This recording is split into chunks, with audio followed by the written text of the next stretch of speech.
Get ready to embark on a deep and transformative journey where we will explore the hidden mysteries in the Bhagavad Gita about karma and rebirth. Throughout this video, we will unravel the secret teachings of this sacred and esoteric text, which for millennia has inspired and guided countless souls in search of understanding and enlightenment. The Bhagavad Gita, or simply Gita, is a fascinating dialogue between Prince Arjuna and his divine guide, Krishna, which takes place on the battlefield of Kurukshetra. This epic is not just a mythological narrative, but a true compendium of spiritual wisdom, filled with profound and timeless lessons. Within this dialogue, we find enlightening revelations about karma and rebirth that, when understood, have the power to transform our understanding of life and our purpose here on earth. Let's start with the concept of karma. At the heart of the Bhagavad Gita, Krishna teaches that karma is the universal law of cause and effect, where our actions, whether physical, verbal, or mental, generate inevitable consequences. Each action creates an energy that returns to us in some form. Krishna reveals to Arjuna that understanding karma is essential to living a harmonious and conscious life.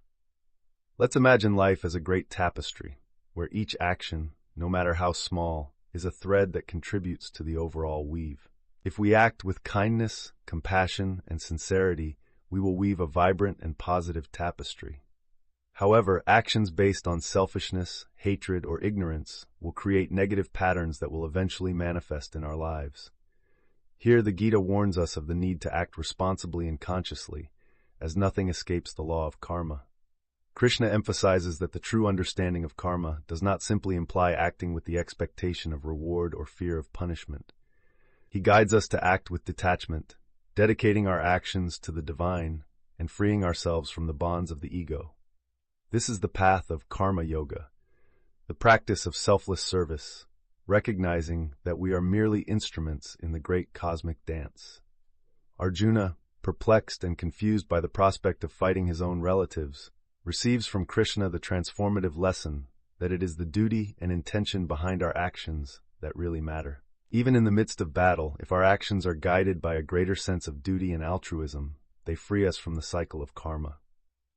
Now let's move on to the enigmatic concept of rebirth, closely linked to karma. The Bhagavad Gita presents us with the idea that the soul, or Atman, is eternal and unchanging, passing through a continuous cycle of birth, death, and rebirth. These transmigrations of the soul are guided by the karma accumulated throughout our lives. Krishna declares that, just as we change worn-out clothes for new ones, the soul adopts new bodies throughout its countless existences.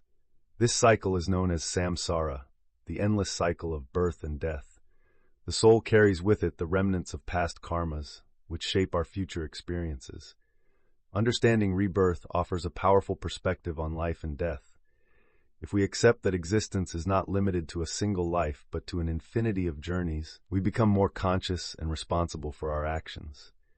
Each life is an opportunity to learn, grow, and evolve spiritually, a chapter in the great narrative of our soul. Krishna also reveals that samsara is not an inescapable cycle. The ultimate goal is moksha, the liberation from the cycle of rebirth, where the soul merges with the divine, achieving eternal peace and bliss.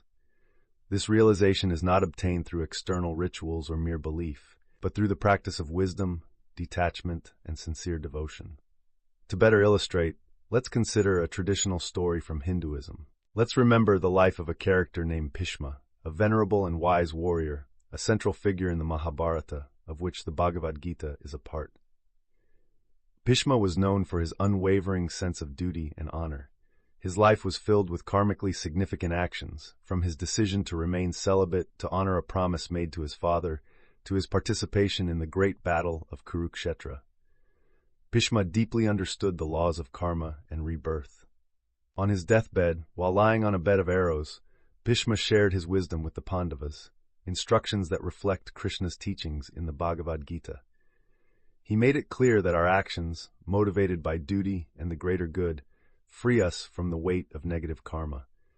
Bhishma patiently awaited his moment of liberation, demonstrating a clear example of detachment and serene wisdom in the face of death.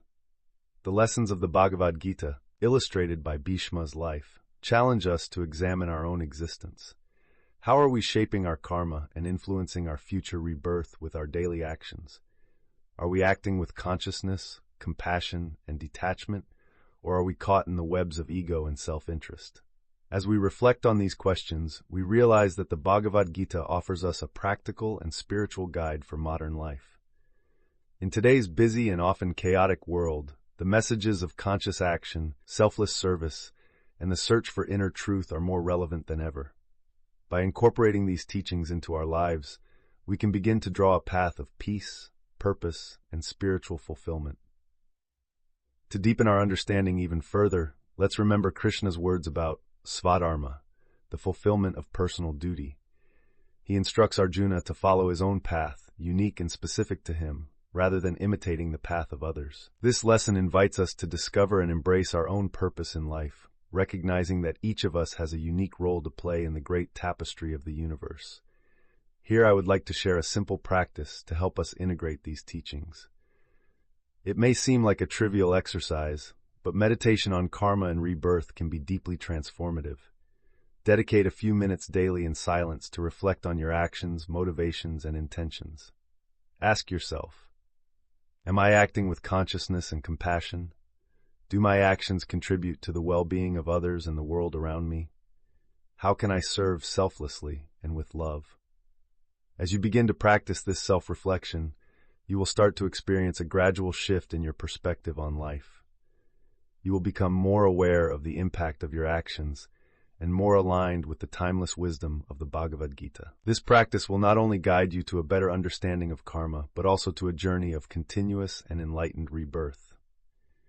And so, immersed in the profound teachings of the Bhagavad Gita on karma and rebirth, let us remember that this wisdom is not a treasure to be simply studied, but a living guide to be integrated into our daily lives.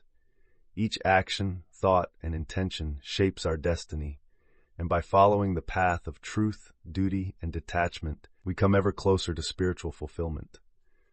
I deeply thank each one of you for joining me on this journey of discovery and wisdom. May we all be inspired by the teachings of the Bhagavad Gita, and may our actions become a reflection of the divine understanding we seek. Namaste.